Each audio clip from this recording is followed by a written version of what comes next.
Мы думали, сюда подойдете, ну ничего. Так, нам нужна сейчас вот информация по этому письму, по указу, который вот вступает в силу с 1 марта, об отходах, о побочных, как там? Да, о побочных сельхозпроизводства. Вот. Мы, вам спасибо, вы прислали нам этот ответ, да? От управления Россельхознадзора, регионального, зонального, да? И, оказывается, руководитель приезжал сюда к нам. Ну вот, мы оказывается, ее пропустили, никто нас не предупредил. Думаю, вот мы этому Александру Павловичу сказали, почему нас пригласили. Но он говорит, мы еле сами успели ее встретить. Так что, тогда... Так, пожалуйста, вам слово. Так, здравствуйте, уважаемые участники. Я представляю управление Россельхознадзора по Республике Саха-Якутия. Как вы все знаете, с 1 марта у нас вступает в силу федеральный закон. От 14 июля он был принят еще в прошлом году за номером 248. Называется он «О побочных продуктах животноводства и о внесении изменений в отдельные законодательные акты Российской Федерации». Целью настоящего федерального закона является повышение эффективности вовлечения побочных продуктов животноводства в сельскохозяйственное производство и в том числе для обеспечения воспроизводства плодородия земель сельскохозяйственного назначения. То есть, как вы все поняли, да, основная цель – это повышение плодородия наших земель, повышение обеспечения его воспроизводства. В данном федеральном законе даны основные понятия, которые будут использоваться. И, значит, побочными продуктами животноводства в соответствии с этим законом у нас признаны вещества, которые образуются при содержании сельскохозяйственных животных. Туда включается у нас навоз, помет, подстилка, стоки и используемые в сельскохозяйственном производстве. Прежде всего, новый закон, он принят в целях урегулирования в сфере обращения с побочными продуктами животноводства, а также в целях устранения тех противоречий, которые действовали ранее, из-за которых, допустим, наши животноводческие предприятия подвергались штрафам. Как вы все знаете, да, у нас навоз, он относился ранее к 4-му, иногда 3-му даже классу опасности. Из-за этого, из-за того, что его относили к объектам, то есть относили к понятию отходы, их привлекали за это к ответственности, в том числе административной. До принятия закона продукты жизнедеятельности животных рассматривались как отходы. И в связи с этим сельхозпредприятиям нашим было необходимо вносить плату за негативное воздействие на окружающую среду.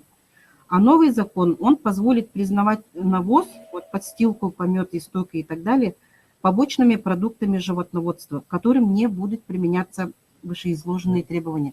То есть здесь нужно понять основное. Да? Раньше у нас было только 2 вида. Получается, то, что выходило от сельхозпредприятий. Первый – это у нас отход, который регулировался вот законодательством в сфере охраны окружающей среды, и удобрения. Других форм не было. И получается, новым законом у нас предлагается 3-я форма. Она как бы промежуточная между отходами и между удобрениями. То есть, получается, сельхозпроизводитель на сегодняшний день, он может сам определить, что у него выпускается на его предприятии. Либо это отход, либо побочный продукт, либо он выпускает на реализацию удобрения. Так, и если ранее сельхозпредприятие не лицензировало свою деятельность, да, и не платило сбор за негативное воздействие на окружающую среду, то, соответственно, такое предприятие штрафовали. Вот отнесение веществ, которые образуются при содержании животных к побочным продуктам или к отходам, независимо от фактов включения таких веществ в федеральный каталог, осуществляется юридическими лицами, предпринимателями и крестьянско-фермерскими хозяйствами самостоятельно. То есть на сегодняшний день наше предприятие, оно само определяет, к какому веществу ему отнести. Но самый, получается, на сегодняшний день упрощенный порядок – это вот побочные отходы, побочные продукты животноводства. То есть здесь нужно четко определить, что это не отход и не удобрение, это вот отдельный новый продукт, он так и называется – побочный продукт животноводства. По новому закону, если предприятие перерабатывает навоз в органическое удобрение по всем стандартам и по всем техническим условиям, то оно не должно лицензировать такую деятельность и, соответственно, не должен платить за негативное воздействие на окружающую среду, поскольку навоз в данном случае не признается отходом. Однако следует отметить, что при нарушении требований по обращению побочных продуктов животноводства они признаются отходами. Но здесь можно будет еще отдельно потом, если вам интересно будет, какие нарушения приведут к признанию побочных продуктов именно отходами. Так, и также я могу, наверное, может быть, кто-то запишет, да, какие у нас нормативно-правовые акты приняты, чтобы регулировать этот вид деятельности. Получается, основной, который у нас вступит в силу с 1 марта, это федеральный закон номер 248 от 14 июля 2022 года. Значит, в дополнение к нему вышло распоряжение правительства в прошлом году, 31 октября 2022 года, за номером 3256-Р, и он называется «Об утверждении перечня нарушений требований к обращению побочных продуктов животноводства, в результате которых побочные продукты животноводства признаются отходами». Также у нас вышло постановление правительства Российской Федерации 31 октября 2022 года за номером 1940, и, значит, там уже более детально рассмотрены, какие требования на сегодняшний день, то есть не на сегодняшний день, а в будущем будут предъявляться к этим побочным продуктам животноводства.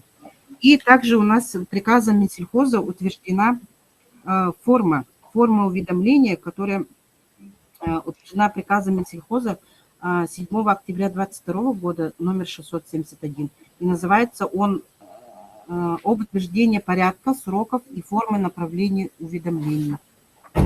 Так, и также рядом законов внесены у нас изменения в те действующие законодательства, согласно которым полномочия передаются по контролю, передаются надзорным органам. Значит, в данном случае часть полномочий передается Россельхознадзору. Она касается изменений в закон о ветеринарии, то есть то, что касается у нас по содержанию животных, то, значит, с момента выпуска, перевозки, транспортировки, хранения, это все контролирует Россельхознадзор именно в части ветеринарии. Далее, когда у нас идет уже продукт от места хранения до внесения в поля в сельхозугодие, там уже контролирует у нас земельный надзор, тоже при Россельхознадзоре. Так. И вот коротко я хотела бы сказать об уведомлениях. Да. К нам вот поступает очень много вопросов, касающихся вообще этого вида деятельности, потому что часть, наверное, населения, ну и вот наши сельхозпроизводители введены в заблуждение. Они вот считают, что наоборот с 1 марта наступает процедура лицензирования, но мы хотели бы успокоить, что никакого лицензирования здесь не предусмотрено. Процедура очень простая. Дается 2 месяца с 1 марта до 31 июля, то есть до 1 мая. Все хозяйствующие субъекты, кто планирует отнести свои отходы к побочным продуктам, они должны направить в адрес управления Россельхознадзора уведомление. Уведомление, она имеется в свободном доступе в интернет. Также вы можете обратиться в те информационные системы, которые у нас в доступе, это консультант-гарант, и оттуда скачать форму. Если будут вопросы, в любое время вы можете звонить в управление Россельхознадзора, в отдел государственного ветеринарного надзора и получить от нас консультацию. И вот это уведомление, значит, она заполняется, то есть не заполняется, она имеет утвержденную форму, заполняются те сведения, которые предусмотрены, то есть это наименование хозяйства, адрес, да, потом объемы выпускаемой продукции, дата образования побочных отходов и также планируемые сроки его использования. Вот эти уведомления до 1 мая вы должны направить в наш адрес, то есть хозяйствующие субъекты. И после 1 мая, к сожалению, уже такой процедуры не будет. Те, кто не направил, получается, уже автоматически будут отнесены к отходам животноводства. То есть на них будет распространяться не наше законодательство, да, вот по побочным, а уже, получается, по законодательству о защите окружающей среды.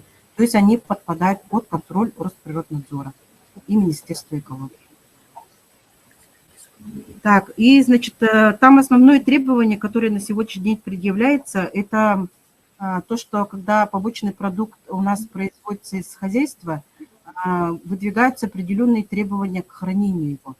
Это основное. И второй тоже один из основных, это перед использованием побочный продукт у нас должен в обязательном порядке пройти экспертизу.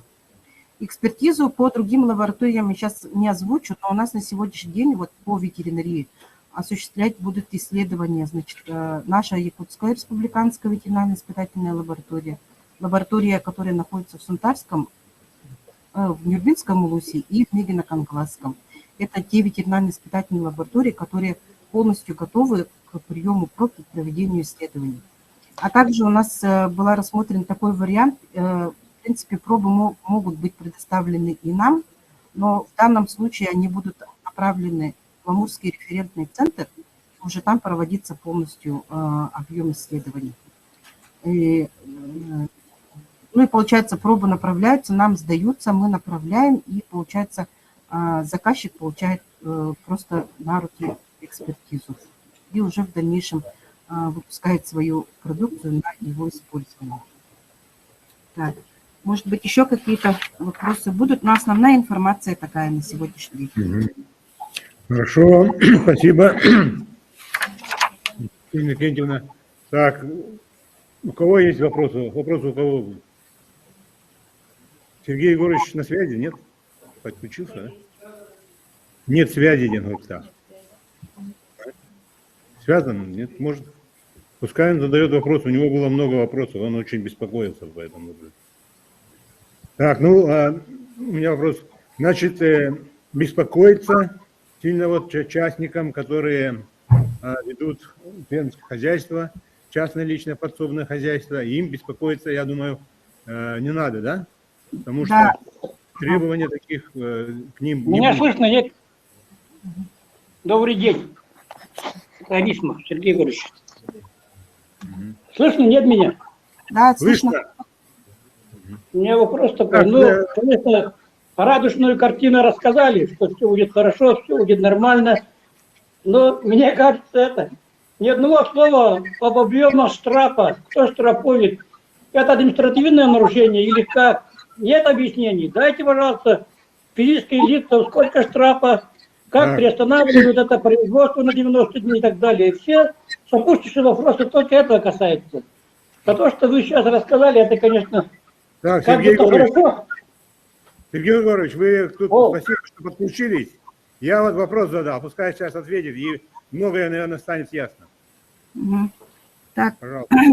Ну, сразу следует, наверное, успокоить то, что данный федеральный закон, он не распространяется на личные подсобные хозяйства. То есть граждане обычные, вот, которые содержат свиней в своем подсобном хозяйстве, да, или коров, допустим, они не подпадают под действие этого законодательства. То есть никто им идти, проверять, тем более штрафовать их не будет.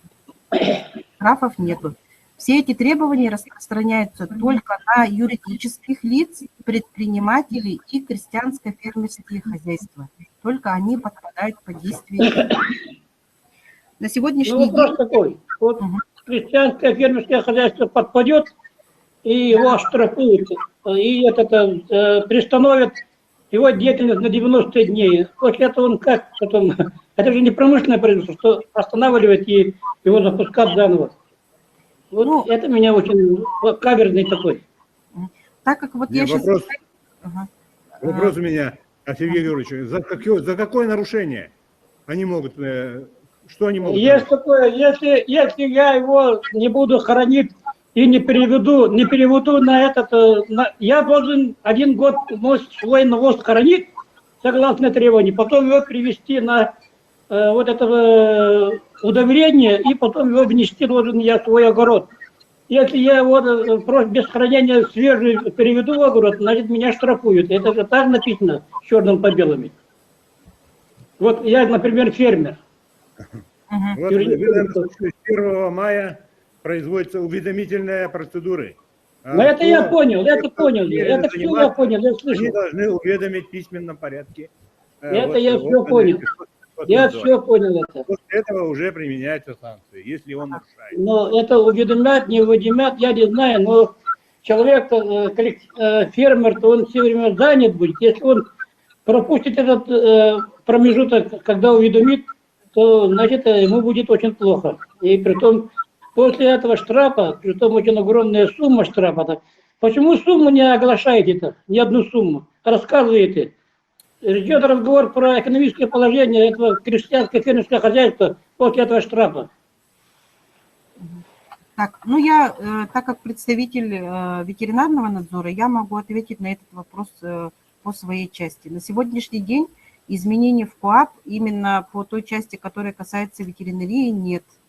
Они будут касаться изменений в КоАП, которые касаются земельного надзора.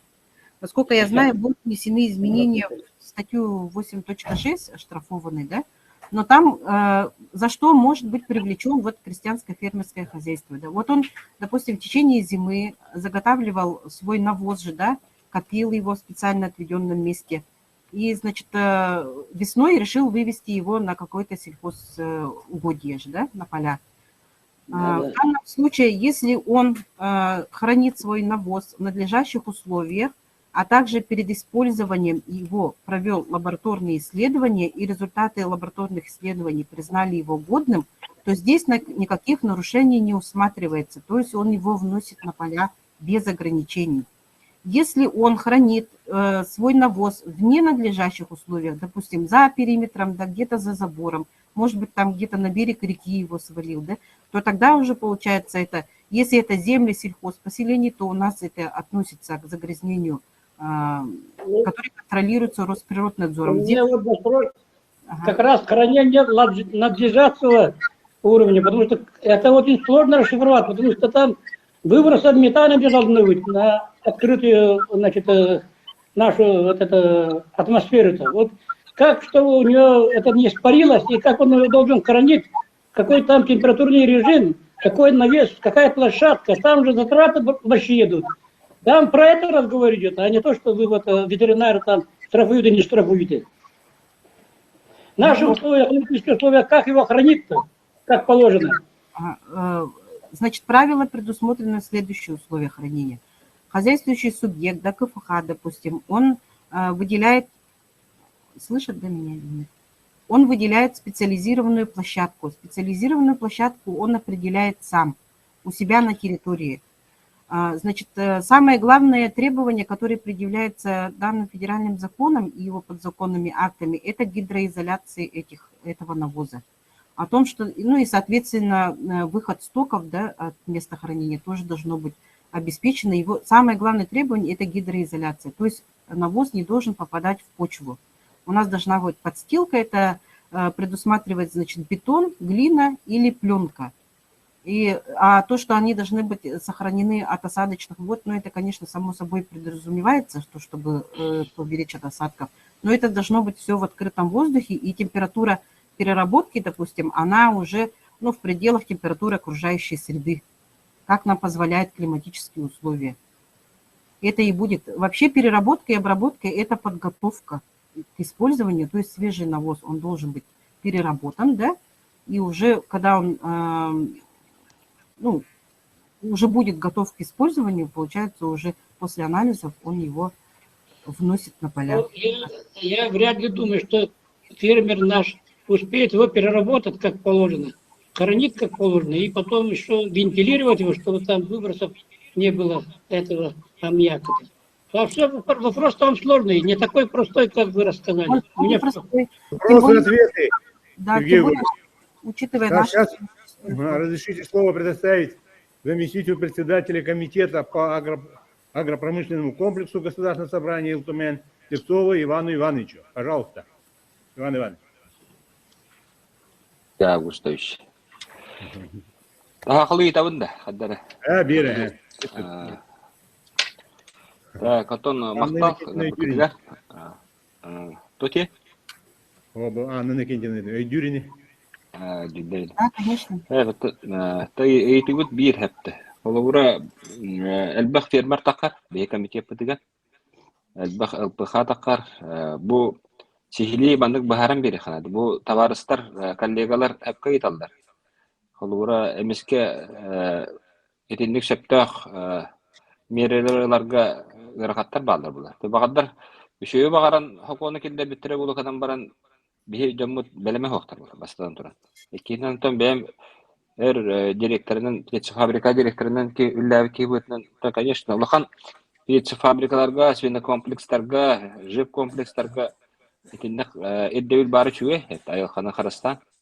Onta tekara xahisti olarga mehanaban tuğ hoş bulu diyeyim. Bilem nebekke dönüm ben ögan doktor ırxan hoş bulu. Bilgin onton birime bit tuğ hoş. Kıtağına xagas ondan ton söptü behenlenen bihegi ödöter onu belemneni ületin zırta. Tamam glamne. Etergal büdjeke xatçugan, körön. Etergal şöyle tipoboy proyektron otturan. Ol хранилище ден мәне вата гонна элбак бетон кутуканада хәтта. Лотоктора оңруканада. Это победа хранилище, навозохранилище ден хүрдә алахан дебилләрдә хәтта. Оны халапаннан рапакын. Именно бетонны өлеләр барыктырнады. Элбак финансовый ёмкай өлеләр барыктырнады.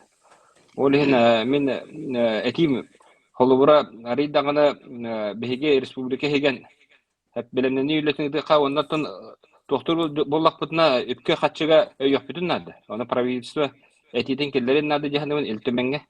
Эте бире кейинен боллагана бу фермерская кайыстоларга арас фермерлер балдар. 100 төтөбөлөк фермерлер балдар, 5 төтөбөлөк фермерлер балдар.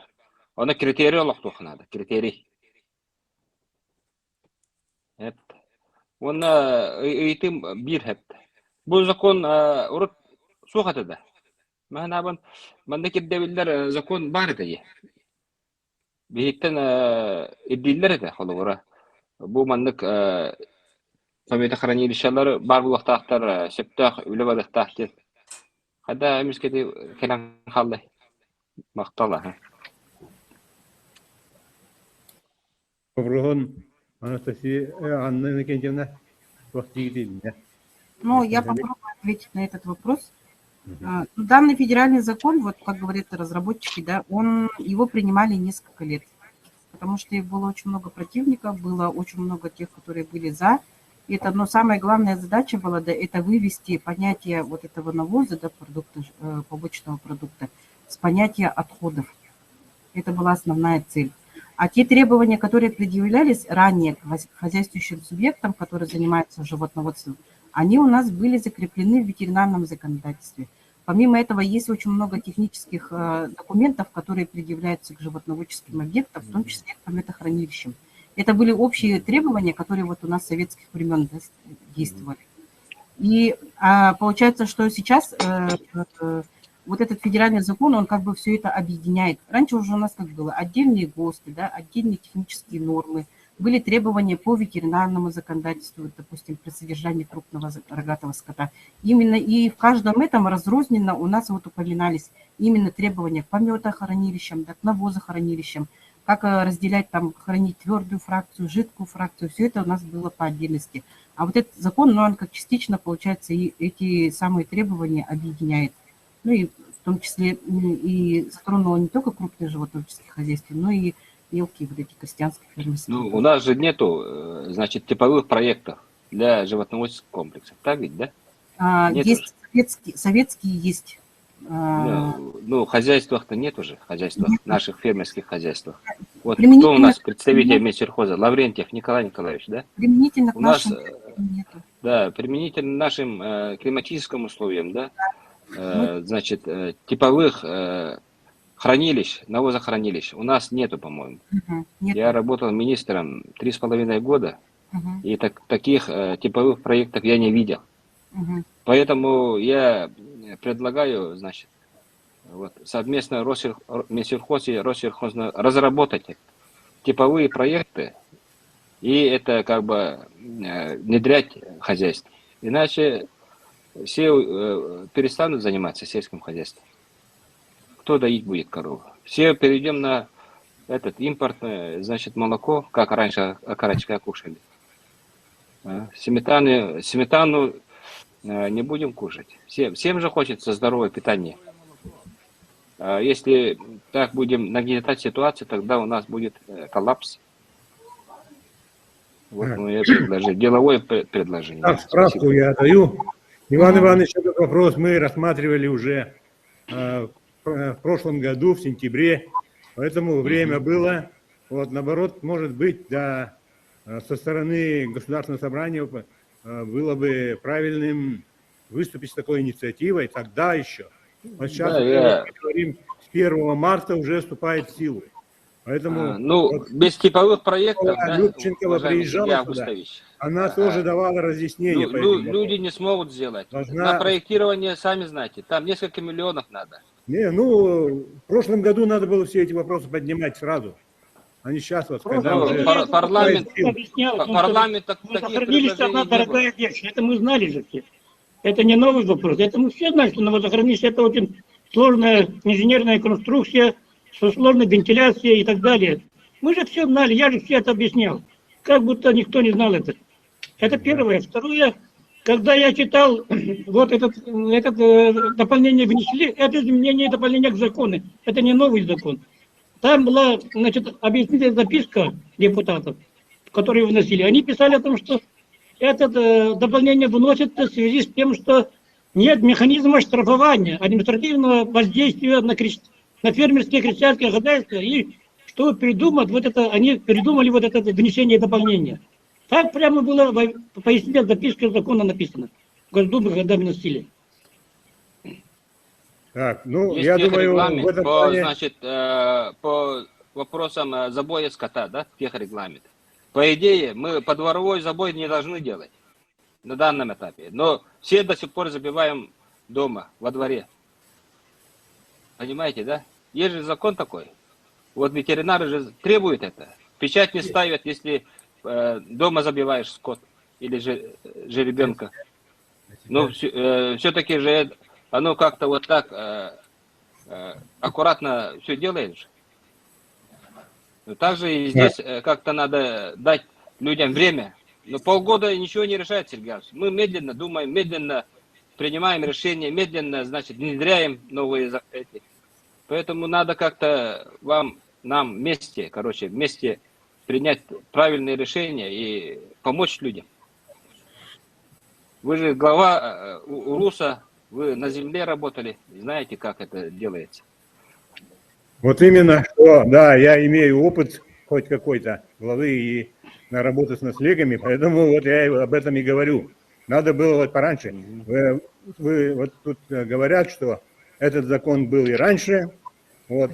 Ну, я думаю, там требования были не по организационно-правовым формам хозяйствования, фермерские хозяйства и так далее, и так далее. Там были совхозы одни. И в соответствии с поголовьем, наверное, я думаю, и уверен в этом, что были требования вот к этим навозохранилищам в соответствии с поголовьем и так далее. Да. Сергей Августович, можно, да, одно вот это просто краткое резюме. Значит, я вот как человек, все время работающий в ЖКХ, я знаю предохранные мероприятия, их отношения. Это не ветеринары наши, это другие люди. У них очень такие требования, которые они попытаются, что мы исполним обязательно, потому что мы вот ЖКХ, вот с выбросом, это с ними знакомы, и с токами и так далее, так что там требования такие жесткие, непростые, они будут это дело внедрять, я думаю, они это будут внедрять как положено. Вот именно, Вот правильно. Да, будут требовать, и все это надо будет выполнять. Вот. Другое дело, что вот сейчас уже надо принимать меры, к этим подготовительные меры, разъяснительную работу вести. Жалко, у нас сейчас сегодня не отсутствует представитель Министерства сельского хозяйства, который... Есть там, Лаврентьев есть, Николай Николаевич. Кто? В списке есть. Лаврентьев Николай Николаевич есть. Ну, вчера Александр Павлович сказал, что не смогут принять участие в министерстве. Ну, я видел, вот список вижу, список. Карюмера, блин. Так. Лаврентьев, ну тогда, пожалуйста, слово вам. Как имя, отчество? Начальник отдела, юридического отдела, как раз. Николай? Опытный юрист. Николай Николаевич, пожалуйста. Что вы можете сказать по этому поводу? Вы слышите, да? Вам слышно? Или отсутствует связь? Он был, вышел где? Нету. Пока найдем товарища Лаврентьева, пожалуйста, слово предоставляется представителю Нюрбинского ЛУСа, как его? Департамент сельского хозяйства. Пожалуйста. Леонид Владимирович Ушканов теммен. Бататы Хайсвен департамент Халаячты Волон. Доктор Багалганты Хайсвен Холбиачеван. Анна Нагентьев на вопрос. Вопрос теменно это Иван Иванович Петров Хюшбурен Хевлевен. Именно эти кафахалары, кичи Хайсвен Коренер, именно эти тираннар Халан Берелер Болден. Так что Петлер, 10 тюбеляк, 10 тюбеляк кафахалар Баллар, Гамеман Гердевкиран Халанами. Вынуждена бакафахала металлургия. Так, попробуем делать эти тухтин, Анна Кинтемнага. Эти по срокам подачи заявки до 1 мая дети видите. Вон том колобура, допустим, до 1 мая клиентский даватак кайствалар. Дальше келер хылгады или хылгады до себе берег тернетудем просто. Так, ну, сейчас по требованиям законодательства установлен один срок. Это до 1 мая текущего года. В дальнейшем, если, допустим, они к нам не попадут, эти заявления, то, соответственно, они подпадают под контроль Росприроднадзора. И дальнейший срок предоставления, это, по-моему, 31 декабря. Это, получается, на предыдущий год они дают. Так, Заявление. спасибо. Николай Николаевич Лаврентьев. Барган до связки. Минсельхоз. Нету, да? Так, какой еще вопрос, пожалуйста? Можно вопрос? Татьяна Скрябина, член палаты. Вот, например, есть такое понятие, что если не выполнили, то нужно приостановить деятельность данного КФХ или вот данного хозяйства на какой-то срок. Что значит приостановить деятельность? Они прекращают доить коров, кормить коров. Что под этим подразумевается? Что... К сожалению, вот эту административную нагрузку, да, в виде наказания мы на сегодняшний день не рассматривали. Потому что соответствующих изменений у нас еще вклад не внесено. Поэтому комментировать этот вопрос я на сегодняшний день, вот сейчас я не могу. Угу. И знаете, я вот хотела бы сразу акцентировать внимание на то, что это у нас несет добровольный характер. То есть никто не обязывает хозяйство строить навозохранилище и так далее. Он сам выбирает, что. Если у него нет такой технической возможности построить что-либо, да, финансовой, то он остается так же, как и раньше действовал. Он не подает нам заявление, просто он подпадает под контроль Росприроднадзора. То есть, соответственно, все, что связано с отходами, получается, его навоз будет отнесен к отходам, и, соответственно, ответственность он нести будет как за отходы, и все действия выполнять как с отходами. Это дополнение. Такого обязательно... Штраф применит, тогда после этого КФХ не будет, потому что штраф до 700 тысяч там, и перестановление деятельности до 90. После КФХ не будет, не КФХ надо. Да. Только будет это хорошо. Они должны стараться попасть к КФХ, я так думаю. Да, ну я думаю, что будет попасть, да. Потому что у нас как бы более мягкие требования, чем... Ну, сгущать краски, наверное, не надо. Потому что вот как письмо Любченковой, начальника управления Амурской республики Саха, оно у нас имеется, его надо будет опубликовать, разъяснительное, где она проговаривает, что такого, как говорится, драконовского закона, этот драконовский закон, он не будет. Он будет, вот, как наоборот, помогать все эти дела упорядочить. Цель это помочь, получается. Никто не сгущает, но мы знаем, как мы законы выполняем и как требуем, потому что вот Бурматова закон-то до сих пор мы никак не можем его сдвинуть, потому что закон уже все в силу вступило, и это нам придется выбирать. И вот если выбирать, то надо, как Анна Николаевна подсказала, надо ее сторону выбирать, чтобы там не оставаться в том надзоре. Тот надзор серьезный и очень опасный. А здесь, конечно, между собой можно еще выживать, пока есть время. Да. Да. Так, Ну, ну, тогда у меня предложение Государственному собранию надо обратиться в Государственную Думу или Россельхознадзор, приостановить действие, да, вот этого закона на территории Республики Саха-Якутия. Вот такой только выход получается, Иван Иванович. Угу. Спасибо. Еще у кого есть кто? Так, переходим к выступлениям. Наверное, вопросы уже исчерпаны. Пожалуйста.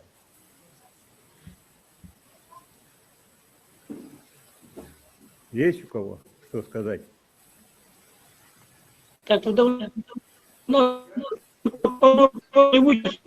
просто. По повестке Вас плохо слышно, Сергей Егорович. Плохо слышно. Что вы сказали? Непонятно.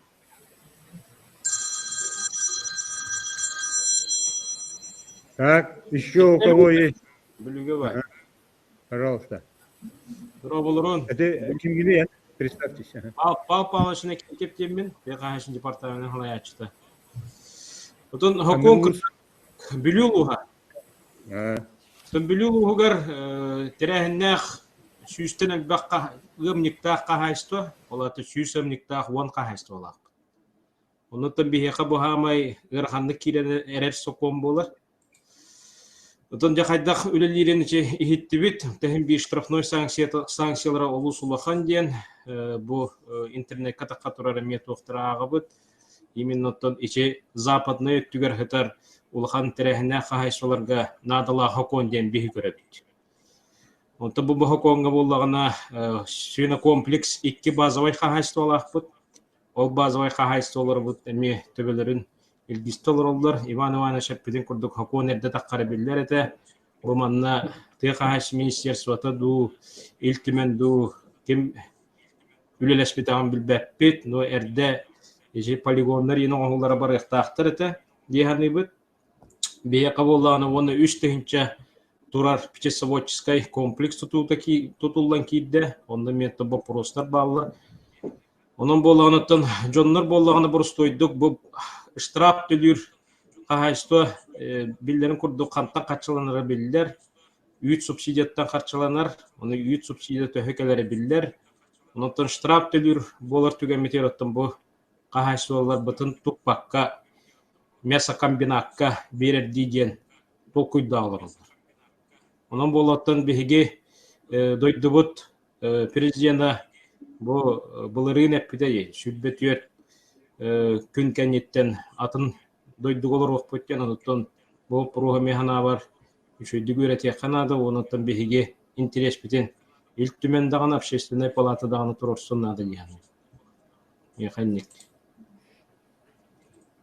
Так, Павел Павлович, да министерстволар манна уақтар общественный палата туға ден полномочията ден беге рекомендациялар берепті. Беги туатан сокон даны үп тахатчы, сокон бе ылынар кыяппыт сох. Онон беги, конечно, эти вопросы поддержка лыбыт, но это рынкодзок рекомендация будет на беги эти яппыт. Эти яппытым де, блин, әттім, эти илтүмен комитетын председатель солбиячтыгар Иван Иванович Липсовка. И сокону давайте разработкалан, он приостановить действие этого закона вот, на какой-то срок. Иногда выход мы говорим. Это еще выступление.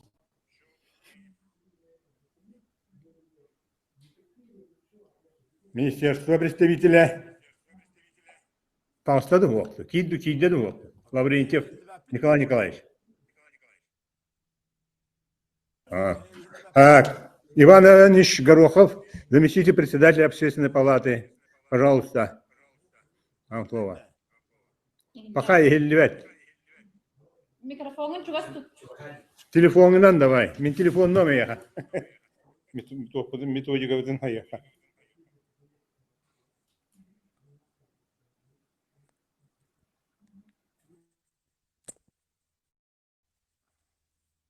Иван Иванович.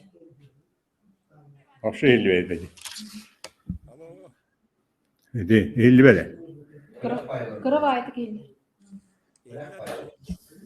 Кырбааты кийинде.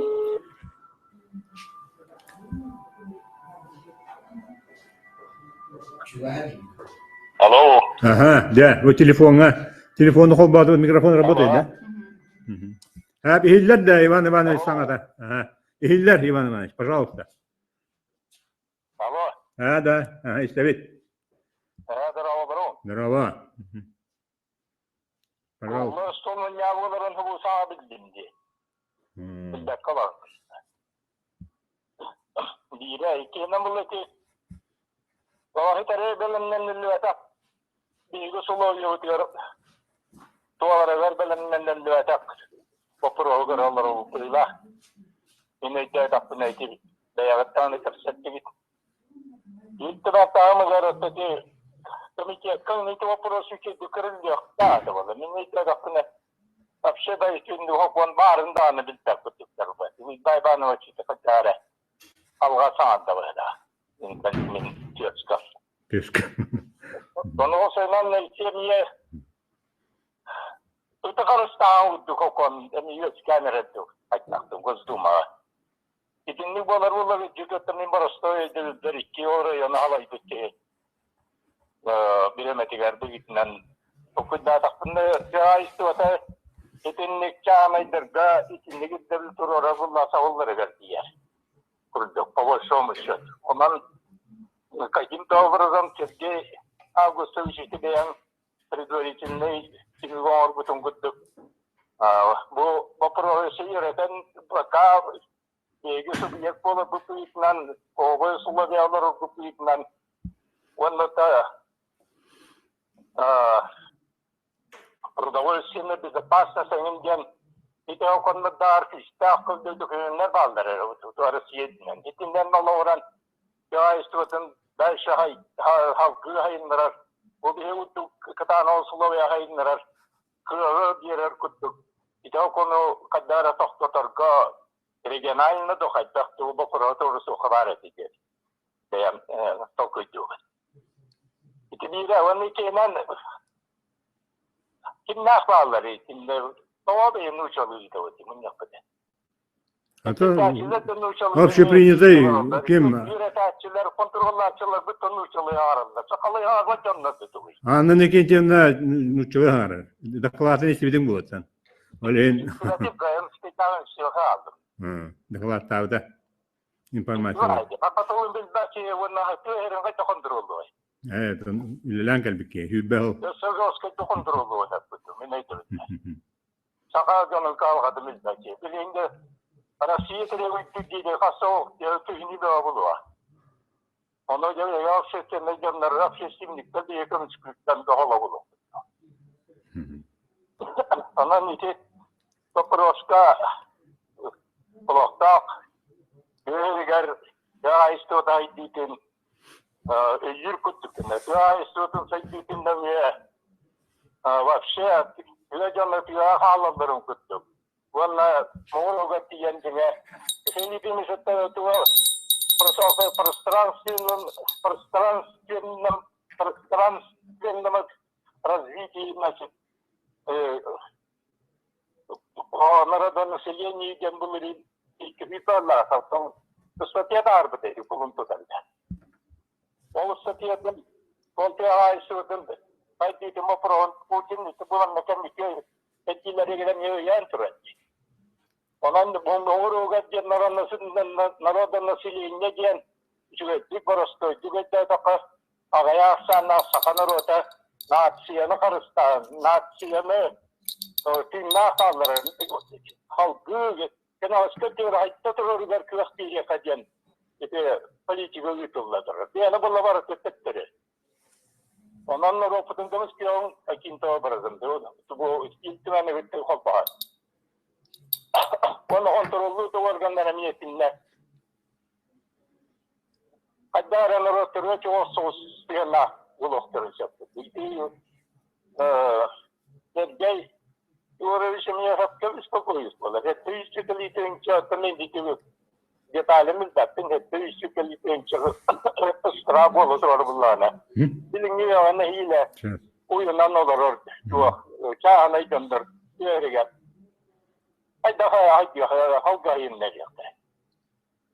Я bilgen cevapçağını gibi Mars'ı diyor iki kadar diktimaya politika var. Bilinci tuttuk. Ve zaman kaçaktan bütün yukarıda saharan kimlerin bütün kakayda yiten onlara bu tipo. Ve her şey ne yapılıyor? Ona bir diyeceğim bu tuva. Yok sene. Komiki anlık ne? Hep. Sakınar otun inni getirdin medum katan inni keten perspektivetten. Yanlık karan bu вопрос подготовленный kadar. Особенно теория вопрос. Она эти допустим не тиканики. Он нагар государственный нагар народное население ген эти эти не сайнеры, академики это активные не выйдем и вопрос говорю хотим.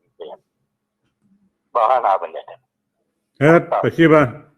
Ага, Иван Иванович. Иван Иванович Слепцов, ссылка, пожалуйста. Иван Иванович. Не дождался. Так, Тохтин, справка вот это. Управление Россельхознадзора по республике Саха-Якутия, Благовещенская филиала была, Амурская область, это Бихолбан, Бихолбан, Таравлин, Инна начальник Замьянов Игорь Дашевич. Кенегетта там беге нарме нучалыры общайся гынабыт. Билбетим барса халы билere булу. Гынан баран беге нучалы кепсе дебит. Onun lehim bu по инерции bu hobi açtın gıtta miye nучалы hayamet de выступлениеден кен nучалы анда. Вопрос бар. Чона бу 2-нче хүлбе 3 сылга штрафтар барбаттар. Онна разъяснительный үле барар. Онна 2-нче хүлбе 4 сылтан полноценно бу закон үле килерген да. Нет, такого порядка в настоящее время не предусмотрено. Закон вступает в силу с 1 марта 2023 года. Никаких там переходных периодов на сегодняшний день не предусмотрено. Единственное, могу сказать, что пока в КоАП не внесены изменения и речь о штрафах идти не может. Единственное, только может быть по оказанию вреда, нанесения, то есть вреда почве только. Это статья 8.6. Я знаю, что сейчас рассматривается вопрос о дополнении этой статьи. По другим статьям нет. Поэтому я вот хотела бы сказать, да, вообще при остановлении действия данного федерального законодательства на территории нашей республики не имеет на сегодняшний день оснований, я так считаю. Потому что цель всегда у нас повышение плодородия, да, вот предусматривается этим законодательством. То есть для чего это делается? Вот, допустим, взять содержание крупного рогатого скота. Вот у нас, допустим, есть животноводческое помещение, откуда выходит у нас навоз, уходит он на площадку компостирования. Никто не говорит, что там обязательно должно быть помета или навозохранилище. На площадку компостирования выходит, он там какое-то время выдерживается, проходит переработку. После результатов анализов он, значит, признается безопасным по 5 показателям и уже вносится в поле. Для чего он вносится в поле? Чтобы получить урожай. И это как раз-таки этот федеральный закон, он направлен на повышение нашей безопасности. И получается цель, множество важных целей достигается этим федеральным законом. Прежде всего у нас уменьшается вред окружающей среды от отходов животноводства. То есть навоз у нас как раньше было, да? Крестьянские фермерские хозяйства выносили, да, и сбрасывали его там в реку, на берег реки, на берег озера, там, на свалку вывозили и так далее. Сейчас такого нет. Получается, цель внести этот навоз в оборот и удобрить им землю, на котором в будущем будет выращен урожай. Даже на сельхозугодье можно будет его, на пастбище, на сенокосные угодья, куда угодно, лишь бы обогатить эту почву. Это первое. Потом, значит, в таком случае, если у нас весь навоз уйдет на поля, у нас исключается потребность в полигонах для захоронения этих биологических отходов, то есть отходов производства. И также у нас будет развиваться рынок обогащения органических удобрений. То есть хозяйствующий субъект, получив декларацию, он может свой навоз как удобрение продавать кому угодно после признания его безопасным. И также повышается обогащение почв идет за счет внесения гумуса в почву. Это вот цель этого, а не для того, чтобы задушить наше животноводство. Меха вопрос отчёна бүлүгө. Мен боллагана хамай тейчехтер нилегим бар кахайстуам суоло хуок. Өрү суңор 100 километр. Онда ким баран анализлары навоз тахарактырын ай. Или месте онда баран аллар. Но этот вопрос, конечно, сложный именно по проведению анализов, потому что на сегодняшний день очень мало лабораторий, которые готовы его. Ну, раз в год, думаю, у вас получится вывести 400 грамм от навоза, да, на анализы привезти сюда, в Якутск. Это не привязано к какому-то. Это все решает хозяйствующий субъект тогда, когда он готов внести свой навоз на поля. Допустим, это будет осенью у вас какая-то возможность вывести, весной, может быть, такая вот, летом, может быть, да. Вот тогда вы вывозите свои 400 грамм навоза на анализы, сдаете, получаете результаты экспертизы, что она безопасна, и, значит, уже вносите его на сельхозполя. Но здесь нужно акцентировать внимание, сейчас дополню, да, то, что у нас имеется ограничение по использованию этого навоза в той части, то, что крестьянско-фермерские хозяйства, юридические лица и предприниматели, они могут передать свой навоз только, опять-таки, юридическим лицам, предпринимателям и КФХ, которые есть эти земли сельхозназначения. То есть любому физическому лицу он его, к сожалению, передать или продать не сможет. Физическое лицо, он не подпадает под действие, это он может только передавать физическому лицу. То есть если у нас содержит, допустим, крестьянство там 3 коровы, да, он не сможет передать там своему соседу, который выращивает картофель, допустим, такого не допускается. Именно должен быть предприниматель предпринимателю, допустим, или юридическому лицу, или крестьянско-фермерскому хозяйству. То есть должно быть целевая... Значит, удовлетворение один прямо самый. Просто вот через месяц его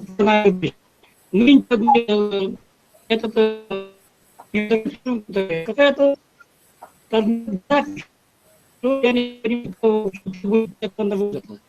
Потому что каждый день что посепочка, что она вот уже год история. К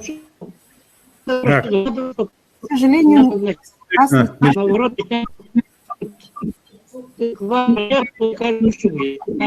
да, хорошо. Вас не слышно. Природобзора. Это только пока это спасательное, я вижу. Просто вот между нами.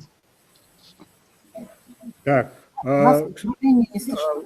я проинформирую о том, что вот когда мы объявили о проведении этого заседание было намечено, мы разговаривали с Александром Павловичем на прошлой неделе, и вот он попросил, чтобы вопросы, которые были предусмотрены для него, он попросил отложить. Поэтому остался этот вопрос. А публикацию об этом, как говорится, письме разъяснения опубликовано в WhatsApp в комиссии нашей группы 4 февраля. Вы должны были прочитать его.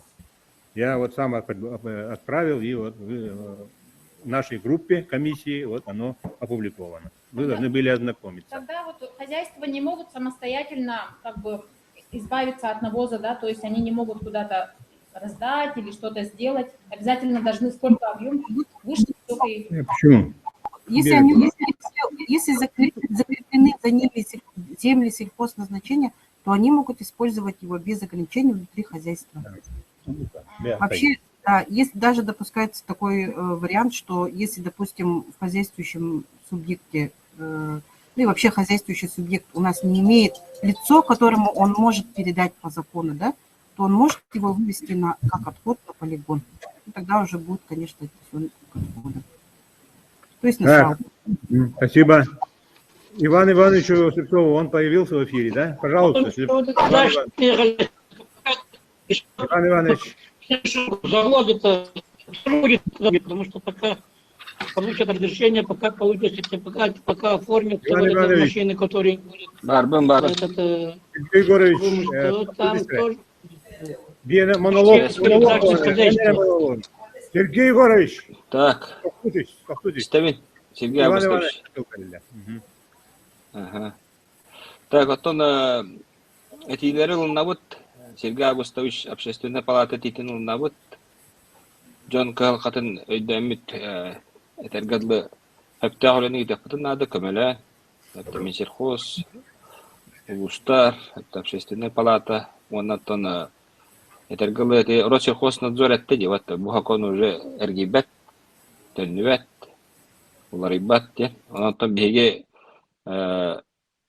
этергәдле муньяктыппыт комитетка, бәйбит комитет дигән. Төгөрүк остол оңорорго мен токилдери, этикилдери ягын. Онна тона ыңарабыт, депутаттар этидерин истияппет, онна сөптетакпытне Госдумага бейбит депутаттар дақпыт, хақахериттен, олар нөңгеттен хепте өлені етияппыт ден, этебит, етинник. Онан хеге этидергетін олнабыт, Власты Аллах, муньяктылақтара, хепте, етинник кыластык. Спасибо. Можно слово? Тара, пожалуйста, еще. У кого еще? Ага, пожалуйста. Я бы еще хотела дополнить, да? Если у кого-то возникают вопросы, мы всегда открыты к общению. И в любое рабочее время вы можете позвонить мне в рамках консультации или пригласить нас на совещание. Вот сейчас очень много администрации, Телефона, пожалуйста. очень много администраций заинтересованы этим вопросом, да, и у нас сейчас в практику внедрено выезд в улусы и проводить разъяснительную работу. Телефон, по которому надо звонить, скажите. Да, вот как раз я собиралась продиктовать, запишите, пожалуйста. 40 14 31. 40 14 31. 31. 40, 14, 31. 31. Можете... Анна Иннокентьевна, вы скажите, пожалуйста, свою должность. Должность скажите, пожалуйста. Да, сейчас, минуту. Так, я ошибочно сказала номер телефона. 40 14 32. 32. Ага, 32. Так, я являюсь заместителем начальника отдела государственного ветеринарного надзора Управления Россельхознадзора по Амурской области и Республике Саха-Якутия. А у вас как фамилия? Не слышно, к сожалению. Фамилия. Повторите, У вас фамилия как? еще раз. Фамилия ваша. Так, Старкова Анна Иннокентьевна. Какого Анна Никитина? Иннокентьевна. Спасибо. Слышно, Так. да? Да, спасибо. Еще у кого какие мнения будут? Вот, ну,